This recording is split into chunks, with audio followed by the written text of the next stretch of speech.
Welcome back to another episode of Coffee Meets Vodka. I'm your host, Raya, and I'm handling life one shot at a time. Sit back, relax, let's talk all things pop culture, celebrities, gossip, trends, and let's become best friends. What? I'm just saying what everyone else is thinking. Welcome back, guys, to another episode of Coffee Meets Vodka. I'm so excited to have you guys here. We're back with another week. We have a lot to dive into. But before then, make sure that you're following Coffee Meets Vodka anywhere you get podcasts, Apple, Spotify, and on YouTube at Coffee Meets Vodka. Follow us on Instagram at coffee.meets.vodka and on TikTok at coffee.meets.vodka. If you guys want to be a guest on the pod, please feel free to fill out our guest form in our link tree. It is in the show notes. The link tree is going to have all of the sites that you need to find us, email us, and fill out the guest form. So please feel free to look at that. And share with your friends, tag us. We love to hear your feedback, and you tag us in stories. It means so much to us. I love when you guys send me stories to talk about and you want to hear my opinion, which I do have a lot of opinions. Love to share it. And yeah, so make sure you're following us and subscribe to anywhere you get podcasts, and let's get into the episode. So I have been a victim of Mercury retrograde. It has really, really taken its toll on me over the past couple of weeks. I told you guys that I locked myself out of my house, which is crazy.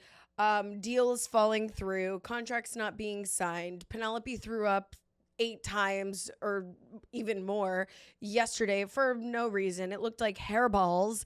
And I'm like, is she vacuuming the floor, eating Roscoe's hair?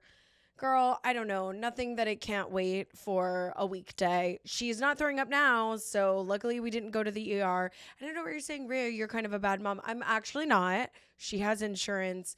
I'm at the vet every other fucking day with her. And because that's my little baby angel or little baby demon, like I'm obviously going to take care of her. I will say we've been taking, I'm literally keep saying we, like me and all my personalities, have been taking Roscoe to the dog park before we start heartworm treatment in like 2 weeks. Just want to get him social and, let him burn some energy off. And so cute. He made a couple of friends. He's been, running around with the dogs, and it literally is just like so sweet to see him play because like he's literally been deprived. I don't understand, and I don't mean to beat a dead horse, but like literally the past owners got him from the Humane Society and then proceeded to neglect him. I don't get it. Leave his ass at the shelter. Like, honestly, like he would have been better off like getting euthanized. Like, and I know you're like, oh my God, that's like insane thing to say. But like, is it? Because what kind of life is it, quality of life is it to live outside for almost 4 years in the blazing hot? Mind you, it was like 102 this weekend at some parts of the weekend. And I like to keep the weather from like different cities that I visited. So sometimes I'll like look at that. That's like really the only time that I use the weather app is to like look at different cities that I've been in and see like what the temperature is. 67 in London this weekend. I wanted to kill myself.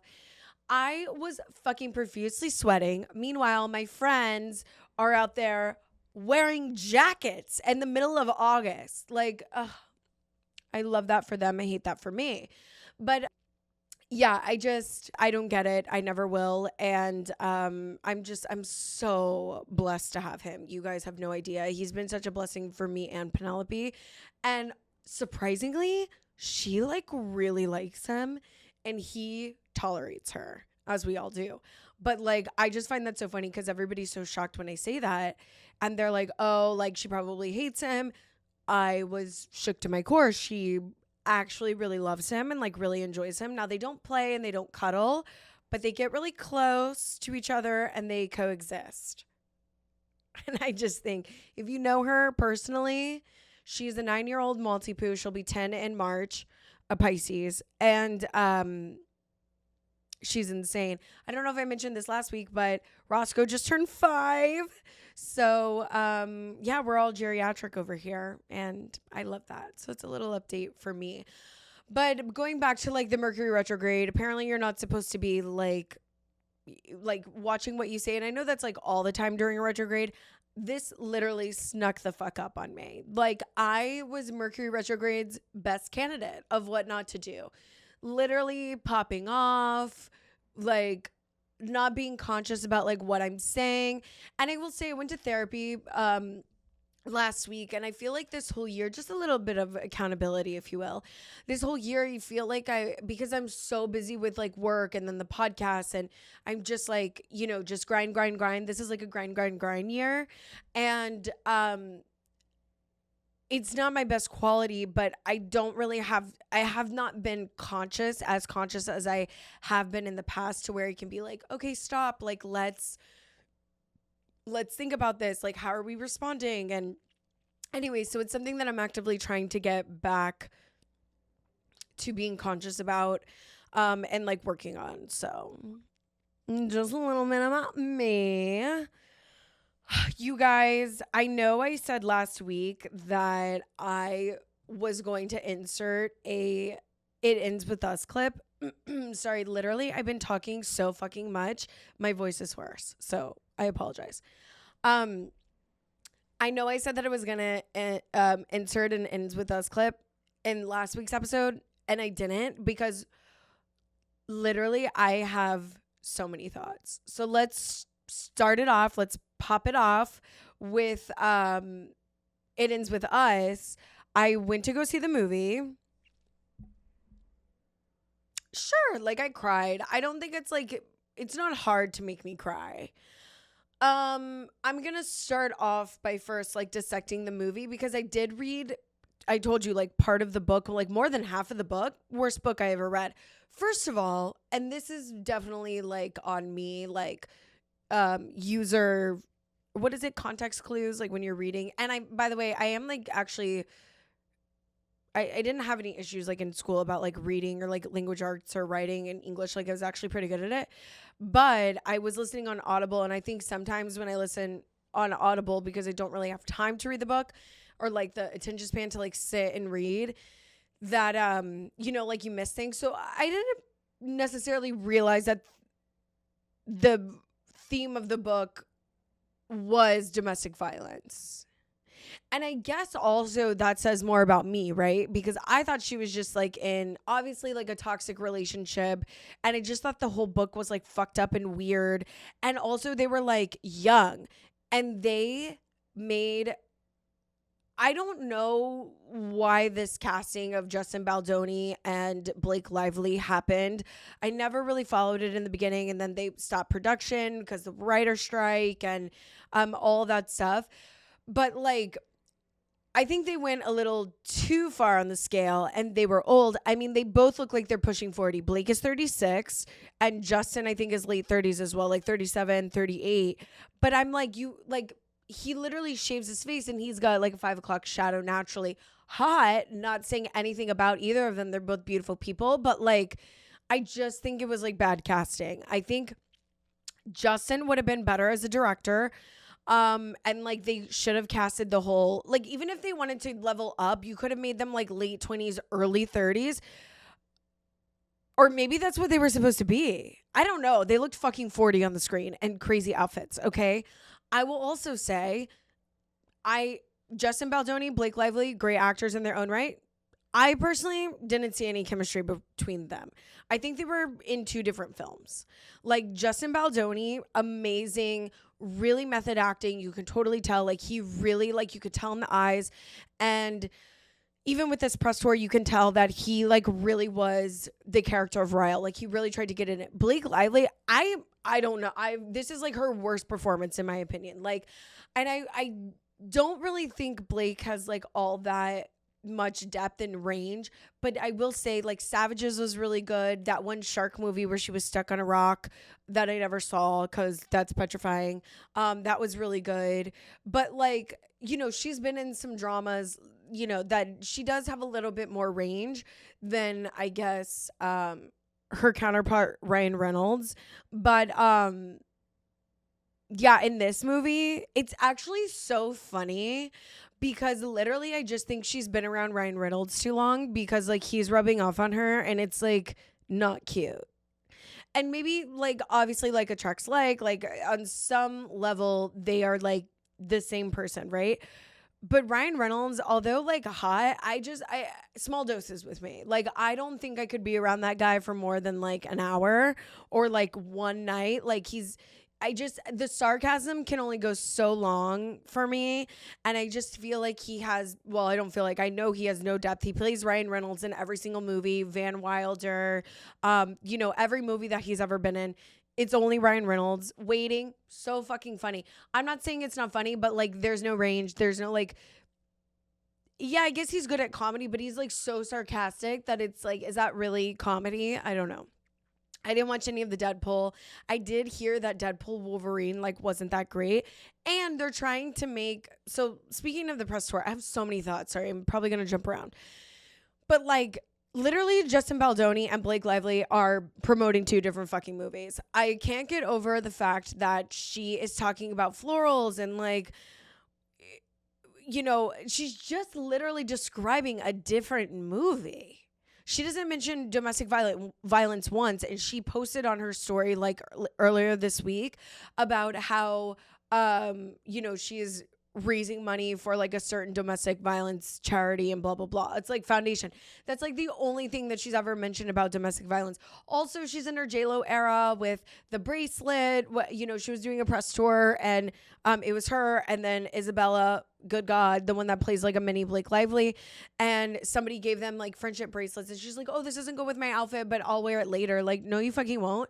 And Isabella put it on. I just think that just shows so much about like who you are as a person. Like if it was gonna clash her outfit, but I think it's a nice thing to do for fans, but she should have worn the fucking bracelet. Also, like all of these old interviews are popping up from her where she's just said like off the wall things. That Australian interviewer that she was promoting a movie.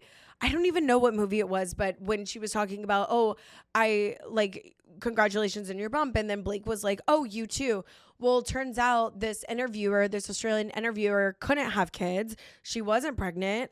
And it was just a very like reactive thing to say. Like I understand like maybe you're not supposed to say like, oh, congrats on the pregnancy. And it's like, sorry, babe, not pregnant, just eating good.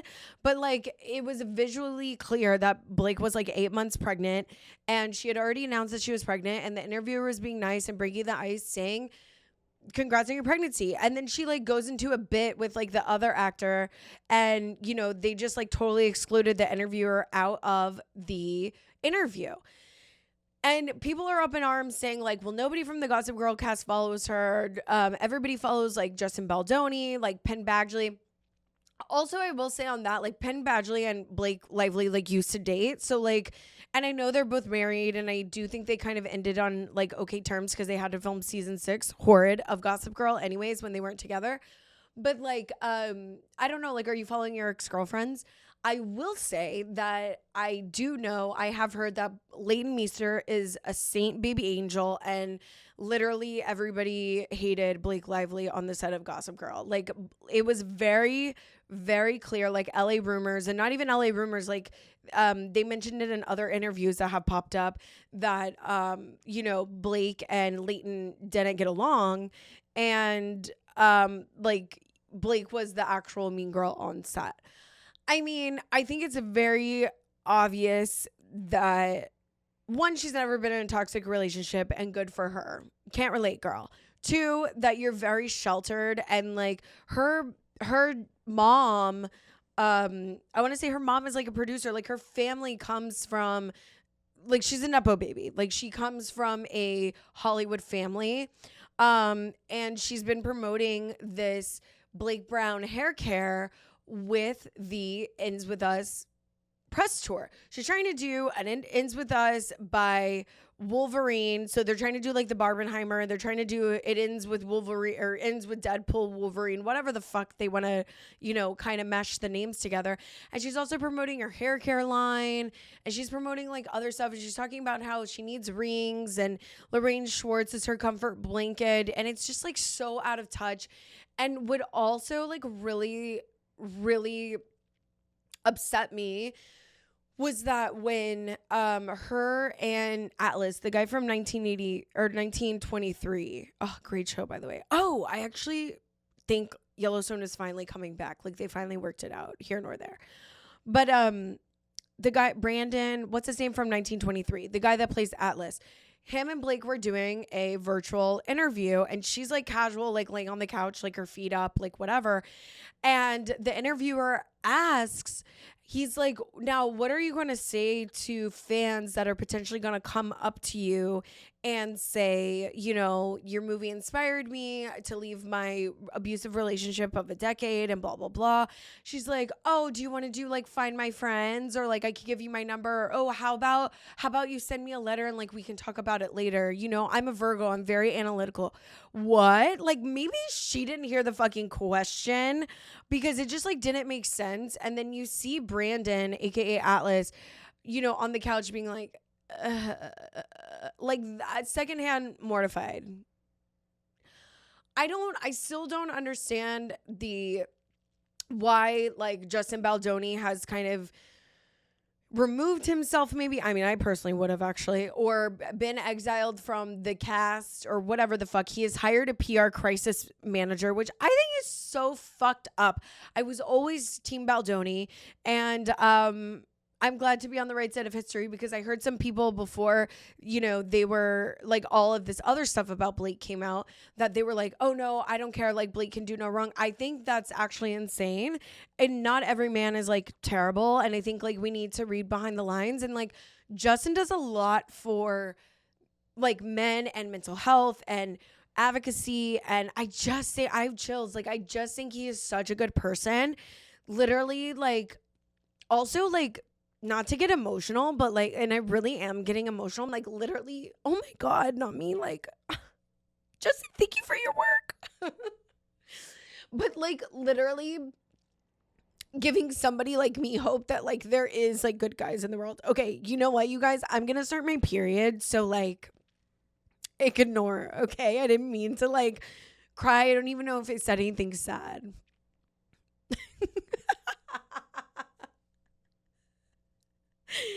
Anywho, Justin, if you have a brother like anybody else like you, like, please let me know.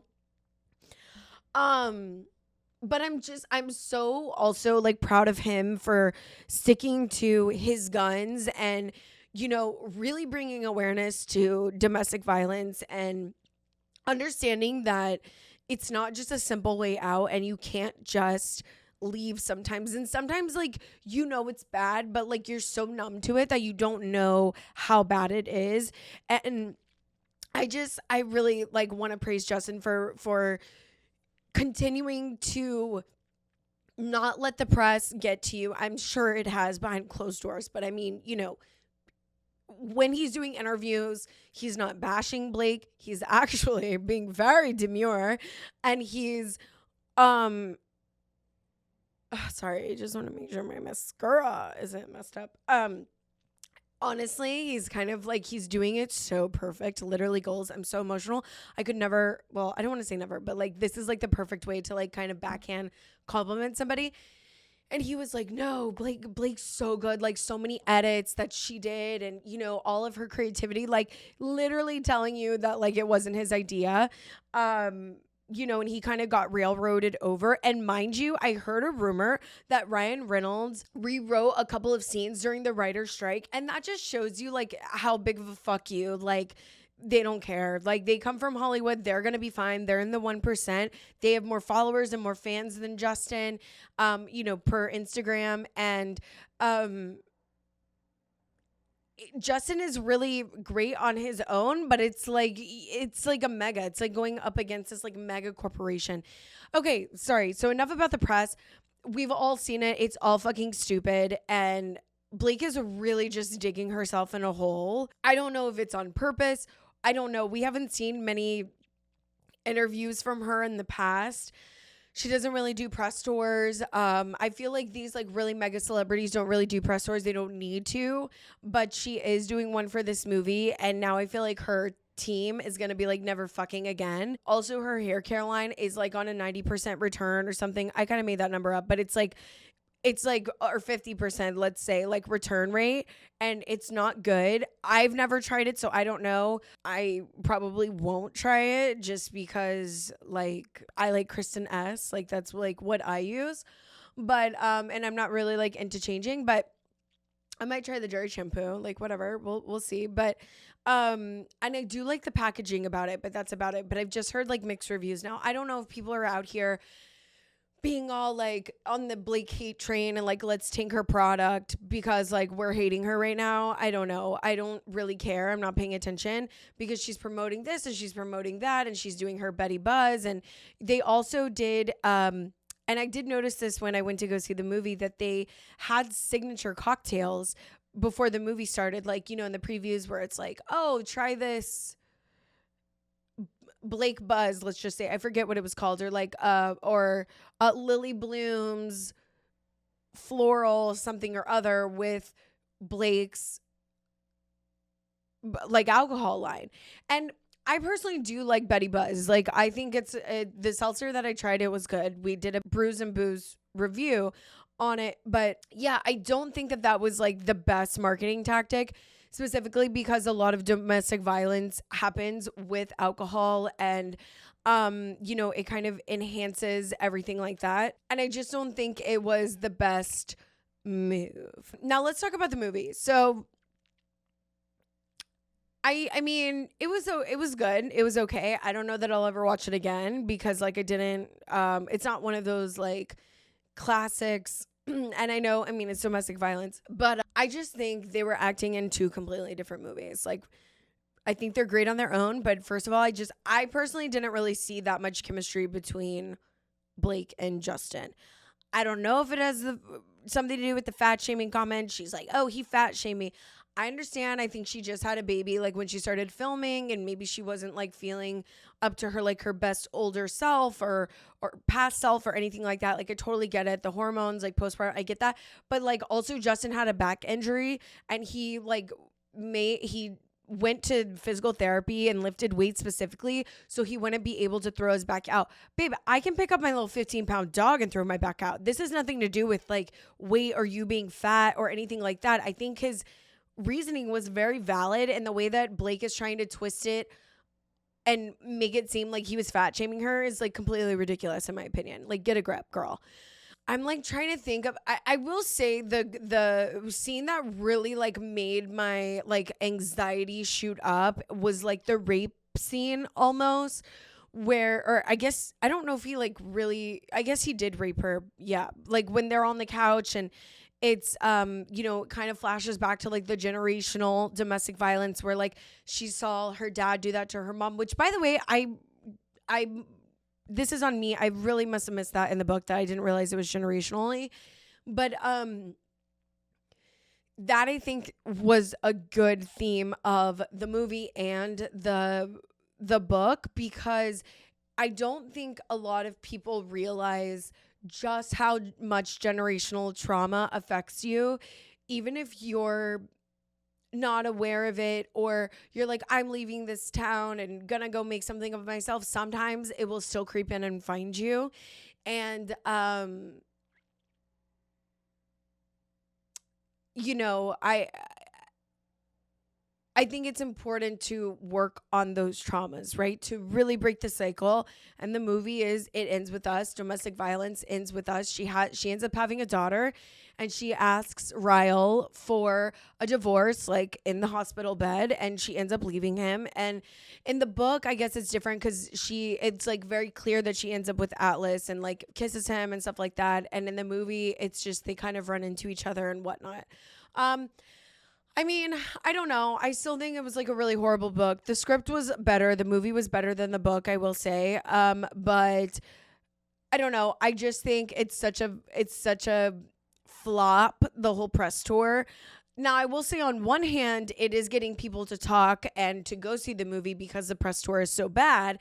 And they're wondering, you know, what the drama is between Justin and Blake. And maybe this is all for part of the PR. I don't know. But I do think it's an important message. And I do think that, you know, we should see the movie and support Justin and support that foundation that he's supporting. And, just kind of bring awareness to that. And now I've gone on for like almost 30 minutes about this, but it's something that I'm really passionate about because I think it's important. And not only the plot and the topic, but there's so many other layers to this press tour than just like promoting a movie. Like Blake just promoting some like frilly movie rom-com that you go see with your girls and wear florals is like insane, because it really is like nothing of the sort. And I'm just like, did she even read the script prior? Like, or did you just get the scene and you just read it and then, but you have no context about like what the fucking movie is? I don't know. It's also crazy to me, and I'll end on this note, that she thinks she's going to get an Oscar for that.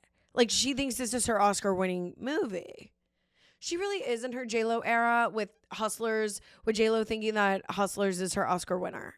I mean, okay, moving on. I was really passionate about that. And some other unfortunate news, Molly May from Love Island and Tommy Fury from Love Island UK have called it quits. Now, they were recently engaged. I think they got engaged last year, and they had their baby Bambi a year prior to that. They were the winners of, I want to say they were the winners of Love Island UK. And Tommy is brothers to heavyweight champion Tyson Fury, who, if you remember, they had that Netflix show, Fury? What was it called? Hold on, let me look it up. At Home with the Furies. I kind of liked it. I mean, it was a bit boring, but it was only like 8 episodes or something. You know Netflix. I mean, they make you wait 5 years and then they only give you like fucking 6 to 8 episodes. It's like, get a grip, Netflix. But so they're both boxers. Tyson Fury is the number 1 world champion heavyweight boxer, literally in the world. And then Tommy Fury is his brother, and he is a boxer as well.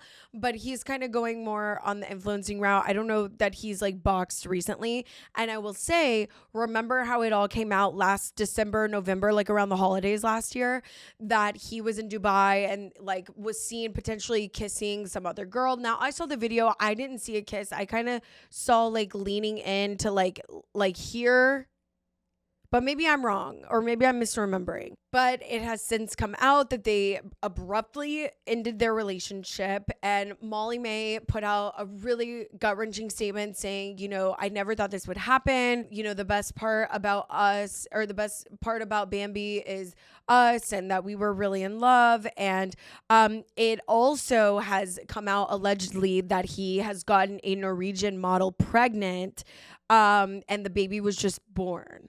So that's kind of the rumor mill that I've been hearing. So I don't know about all that, but like literally everybody is up in arms about Molly May and Tommy Fury. I mean, she's so wholesome. She's so sweet. She's written a book. She's really like made a name for herself kind of post Love Island.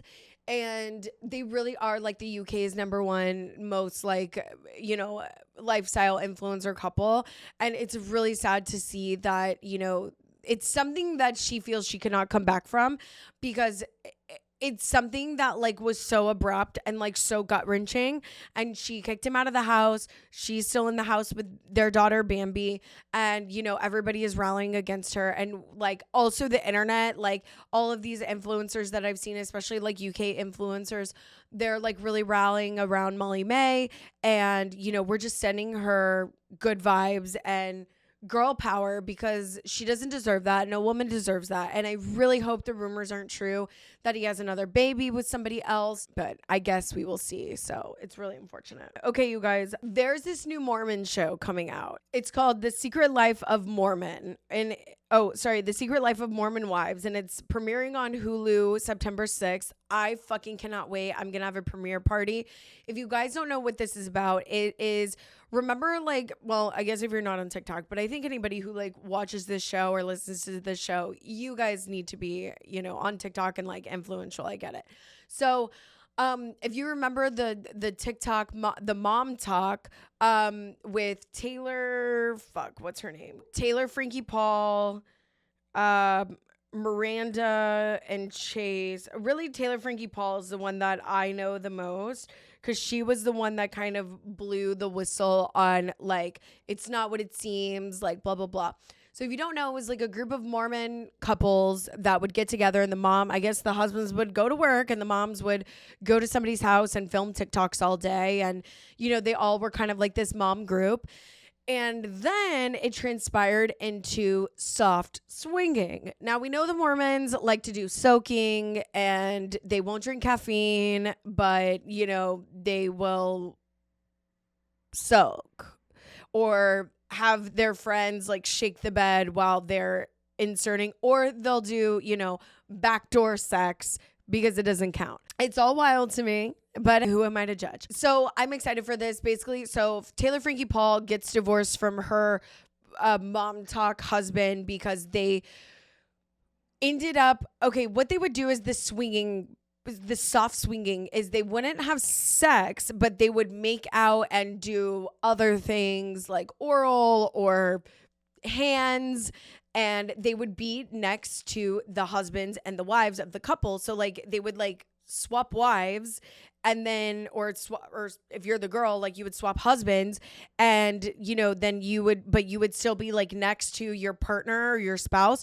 So then it's like not cheating because like the spouse knows, and it's also not cheating because you're not inserting something into something else. So I'm not sure. That's crazy. So anyways, the group just dissipates and, you know, it fractures, and there's, you know, a lot of drama, and Taylor Frankie Paul like gets remarried, I think, and she has like another baby. I don't know that they're all still Mormon. Actually, I do think they all are still Mormon, but I think they're exiled from like the temple, kind of like a Heather Gay situation. Winnie Rose wants to be exiled and like removed from the church on Salt Lake City, on Real Housewives Salt Lake City, remember? But Heather Gay is like, I'm, you know, not necessarily Mormon, or I'm kind of Mormon light, but I don't want to be like removed from the church and the temple and things like that. So I think that's what's going on here with these girls and guys. And interesting enough, there's a guy on there named Zac Affleck who is cousins with Ben and Casey Affleck. Ben Affleck, obviously J-Lo's husband. I mean, not even J-Lo's husband. Like, obviously we know who Ben Affleck is, but I'm just saying, like, what a full circle moment that their cousin is going to be on this Mormon show, and also that they have a Mormon cousin. So I'm so excited for this. I can't wait to see the tea. I mean, this is just something that is... Mormonism will always fascinate me. One thing about me is I love learning about like religion and culture and cults and different things like that. And Mormonism, it literally fascinates me because like it doesn't make sense. Which, mind you, can I just tell you that I stumbled across this TikTok last night about a show called My Husband's Not Gay. And I went down a rabbit hole and I was like, I've got to watch this. I've got to watch this so I can talk about this today. And I found it. It's just one episode and it's on Amazon Prime, and it's called TLC Presents. And it's, I guess, like a collection of just like random things that TLC has done, like random documentaries on, or like random one episode documentaries on. And this one happens to be My Husband's Not Gay. And literally the title of the episode. And it's about 4 Mormon couples that live in Salt Lake City, and they believe in SSA, same-sex attraction. Their husbands are all SSA. Babe, your husband's gay.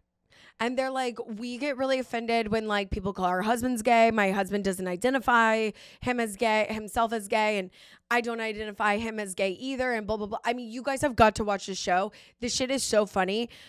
And not because it's like... I mean, I feel bad. Because like nobody should really be in the closet, especially in 2024. This was filmed in 2015. It literally looks like it's 2008. I feel bad that they're not living authentic, and like the men and husbands are like struggling so much with these like sexual attraction to guys.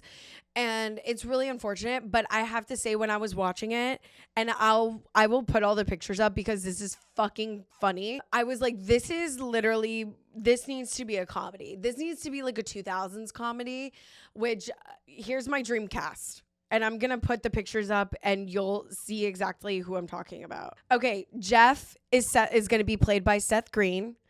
Brett is going to be played by Ryan Reynolds. Tom is going to be played by Vince Vaughn. Vince Vaughn could actually play Tom or the other guy with glasses when you watch the episode, who like literally doesn't ever speak. I forget his name. So Vince Vaughn could play like either of the two. So he can have his pick. And then there is a fourth, like I said, that guy with glasses who like doesn't really speak. But so we need to figure out, who's playing what. But this shit is so funny. And it's just giving like an early 2000s like Waiting or literally just like a Ryan Reynolds movie. Like Ryan Reynolds needs to write it, like a Van Wilder situation, but like gay and like puka shells. Like, I don't know. It's so funny, you guys. You have to watch it. And they keep talking about SSA, same-sex attraction, and the guys will go do their quote guy time, and the women are like, yeah, like we're Mormon, so like, the guys don't go to the bar and drink, and they don't do this and that, so they're what they do. They have movie nights, and they go to they play basketball, and it's literally like men cosplaying. Oh my god, the basketball scene. And one of the pictures I'm going to show is from that, but and then, the wives show up, and then they're like, hey, what do you think about this guy? So like the wives aren't there. They're playing basketball, and they're like, you be skins and we'll be shirts. Like, babe, they are just so gay. And the wives pop in, and they're like, hey, we brought you guys water, like, blah, blah, blah. And they're like, who do you think is hot over here? Like on the fucking basketball court. It's so cringe. And then the husbands are like, oh, well, on a danger scale of 1 to 4, that guy's a 2.5. And they're like, what? And then they try to hook up, Tanya and Jeff try to hook up their friend Emily with Tom, who was a single 34-year-old man at the time who has a big attraction to men, as he says. And so they have like a blind date dinner party at Tanya and Jeff's house, and then everybody makes it awkward, and it's like giving cult. Like if I was Emily, if I was a random blind date girl, I would be like, what the fuck is this? And then on like one of the last scenes, Jeff goes to Tanya and is like, yeah, so I'm thinking about doing a camping weekend with some of the guys. And Tanya, the wife, is like, what guys? And he's like, you don't know them. And she's like, okay, like, do you know them? He's like, not really. Babe, you're going to go camping in the woods with random guys. We know you're fucking. I think I've seen this film before, and it's called Brokeback Mountain. Like, Tanya's like, absolutely not. And then she goes, and then they leave us on this cliffhanger. She goes, well, you know what happened that one time? I trust you. I just don't trust other people. And then in the confessional, Jeff goes, well, let's just say that one time I had people over at my house and things got a little bit out of control. And what is the out of control? I want to know what the out of control is. They left us on that cliffhanger, and we didn't even get an episode 2. We didn't get a spinoff. We didn't get a whole season. But I need to know where these people are right now. It's the best $2.99 I ever spent to watch that episode. It was fucking great. So funny. And unfortunately, it's not meant to be funny, but whatever it was. People are crazy.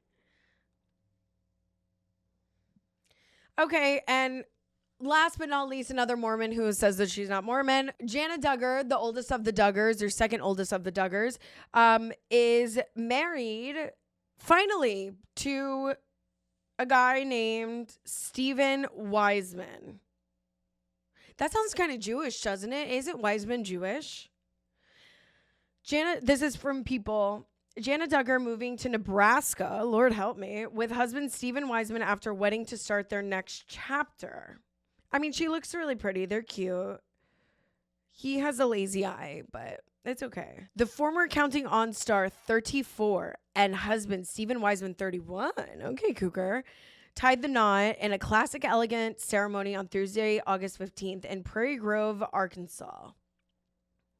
Are planning to relocate to Wissmann's hometown where they will settle into their life as husband and wife. Oh, she looks really pretty. He has a little house we bought that we've been fixing up and getting pulled together, and it's been so fun, Jana tells People. Jana, the eldest of child Jim Bob. No, Josh is the oldest. So they just completely, it's Josh Jana. And I want to say maybe Josh and Jana are twins. Michelle Duggar, okay, and the Wissmann, one of 13 kids, have known one another for years. Oh, so you just made her wait till she was 34? That's crazy. Here's the thing about that, and I just want to say the elephant in the room. Being a virgin till almost 40 years old, babe, I'm almost premenopausal. Like, I don't want to waste the best years of my life doing nothing. I'm not saying, like, be promiscuous. If that's something that you want to do, go for it, girl, guy, whatever, who cares? Be safe. Safe sex is cool.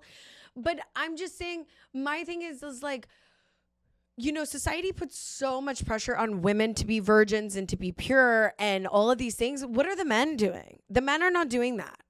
And I just have an issue with that.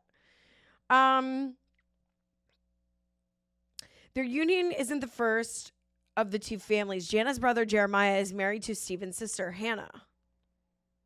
Okay, I know it's not technically incest, but that kind of sounds incestual. Actually, it's giving Caroline and Dina Manzo because they both married. Dina married Caroline's husband's brother, so I guess she married her brother-in-law. Something like that. Anyways, I know it's not really incest. I'm just like being funny. Okay, I guess it's not funny. A few years ago, Jana and Wissmann dated briefly before going their separate ways. Despite breaking things off, the pair remained in touch and talked to each other on and off over the years. It wasn't until earlier this year that they reconnected again and fell in love. It was like, what are we doing? We still enjoy each other, and we still really appreciate each other. She recalls. Wissmann popped the question on June 15th. Oh, and they were married 3 months later, August 15th. I mean, hey, waste no time. You know what I'm saying? So congrats to them. That family will forever fascinate me. I love talking about the Duggars. I followed them since day one. I remember when it was just 10 kids and counting, or whatever the original was. And yeah, and now it's 19 kids and counting. Well, actually it's canceled. But yeah, so, okay, congrats to the happy couple. Sheena and Lala are joining The Valley season 2.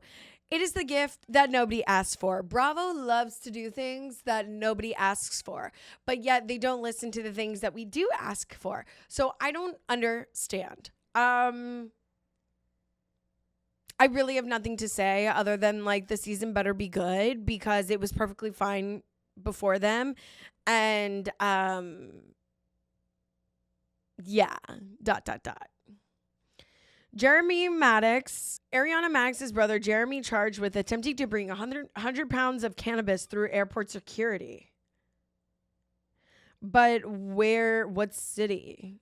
Traveling through Orlando International Airport to Frankfurt with a friend named Jonah Ahad around 8 p.m. local time on February 16th, 2024.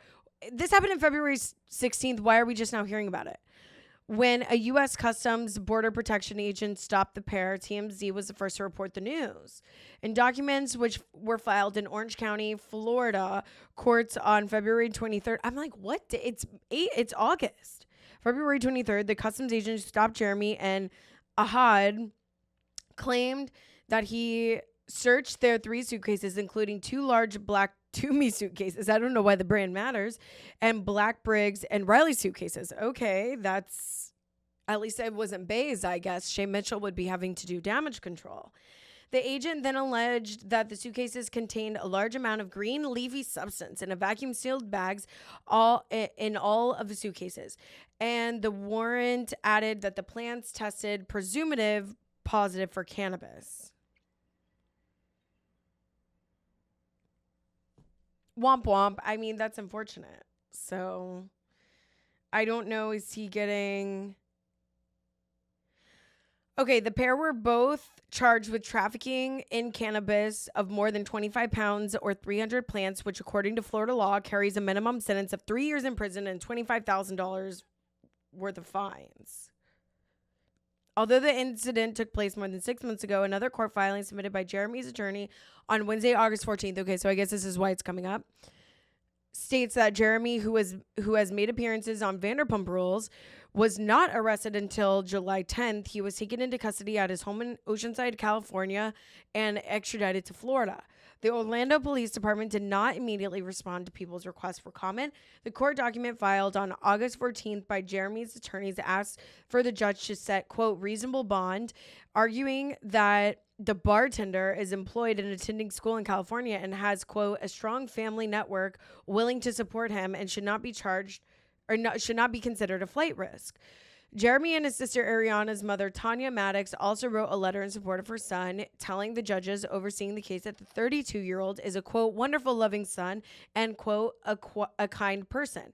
Quote, over the past 10 years while living in California, he has thrived there, Tanya added. He has a good job and is liked by his employer. He shares a home with his lovely fiance, Rachel. That's scary. Oh my God, Ariana. Wait, Ariana's going to have a sister-in-law named Rachel. Oh, I bet that'll make her blood boil. And their 2 dogs. Jeremy is proud of his home and puts much effort into beautifying the property. Okay.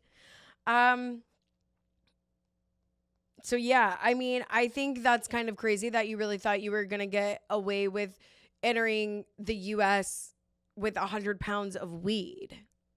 Like, this isn't the Wolf of Wall Street, babe. You know what I mean? Like, you've seen that movie a little too many times. Also, there's been multiple arrested in Matthew Perry's death. It's so sad. This is like a Michael Jackson and his doctor situation. Remember when his doctor literally like killed him and gave him like lethal doses? Matthew Perry's last day, actor given fatal ketamine dose by assistant, court doc show, which is crazy because it's the same assistant that found him and said that she was out getting him a new iPhone. It's so sad. And by the way, if you guys remember, Keith Morrison is Matthew Perry's stepdad, and Keith Morrison needs to be on the case, and he is. He will get to the bottom of this. This is just so sad. He was getting charged a exorbitant amount of money for these ketamine doses, which was, some new technology or new, medicine to help depression and anxiety. And he was getting charged $2,000 a dose that the doctor and the assistant were profiting off of, and that ultimately killed him.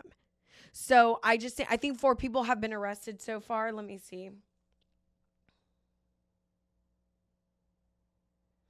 5. Among the 5 charged was Perry's personal live-in assistant, Kenneth Iwasama, who referred to himself as Batman's butler, according to the court docs. He pled guilty on August 7th to one count of conspiracy to distribute ketamine, resulting in death and serious bodily injury. He faces up to 15 years in prison. Oh, God, just so disgusting. That same guy conspired alongside others to purchase at least $55,000 worth of ketamine on behalf of Perry to inject into the actor with the drug, the actor with the drug without proper medical licensure. Ketamine is an anesthetic drug and a party drug and has psychedelic components. Isn't ketamine also like what you give to horses? At the time of his death, Perry was receiving ketamine infusion therapy for depression and anxiety. The medication has hallucinogenic effects that alter the perception of sight and sound and cause users to feel devoid from pain and out of control of their surroundings. As an FDA-approved anesthetic, ketamine has been recognized as a fast-acting antidepressant drug for decades. God, it's just so sad. So I really hope Matthew Perry and his camp and his family get the justice that they deserve, because that's just, it's too much. It's disgusting.